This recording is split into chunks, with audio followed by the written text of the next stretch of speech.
పెడుతూ ఉంటే ముందు పెట్టిన సమోసా కనిపించదు. అప్పుడు ఆ అమ్మాయి చాలా షాక్ అయిపోతుంది. అరే ఇదేంటి, ఇందాకే కదా సమోసా పెట్టాను, పోయిన ఆదివారం కూడా ఇలానే జరిగింది, నేను సమోసా దీంట్లో వేస్తే దీంట్లో మాయమైపోయింది అని చెప్పి అంటుంది. సర్లే ఇంకోసారి కూడా సమోసా కాల్చుతా అని చెప్పి ఇప్పుడు కాల్చిన సమోసా దాంట్లో పెట్టి మళ్ళీ ఇంకో 2 కాల్చి వేస్తూ ఉంటుంది. కానీ ఇప్పుడు కూడా అవి మాయమైపోయి ఉంటాయి. ఇంకా తనకి భలే కోపం వచ్చి తన హస్బెండ్ ని పిలుస్తుంది. ఏం తమాషాలు చేస్తున్నావా, నేను సమోసా కాల్చి ఇక్కడ పెడుతున్నాను కదా, నువ్వు దేనికి అవి దొంగలించి తింటున్నావు అని చెప్పి అడుగుతుంది. దానికి ఆ అబ్బాయి అరే నీకు పిచ్చి పట్టింది, నేనెందుకు దొంగలిస్తాను అని చెప్పి అంటాడు. దానికి అమ్మాయి నువ్వు నాతో ప్రాంక్స్ ఏం చేయకు అని చెప్పి అంటుంది. దానికి ఆ అబ్బాయి నేనేమి ప్రాంక్ చేయలేదు, నువ్వు మళ్ళీ సరిగ్గా వెతుకు అని చెప్పి తన్ని తీసుకొని వెళ్తాడు. తర్వాత ఆ అమ్మాయి వెతకడానికి వస్తుంది. కానీ ఆ అమ్మాయి అక్కడ ఫోన్ రికార్డింగ్ పెట్టేసి ఉంటుంది. ఇప్పుడు ఆ రికార్డింగ్ లో ఏం జరిగిందో చూసి తను చాలా షాక్ అవుతుంది.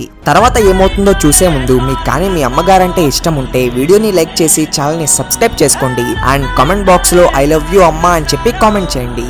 అసలు ఆ అమ్మాయి సమోసా కాల్చినప్పుడు కిటికీ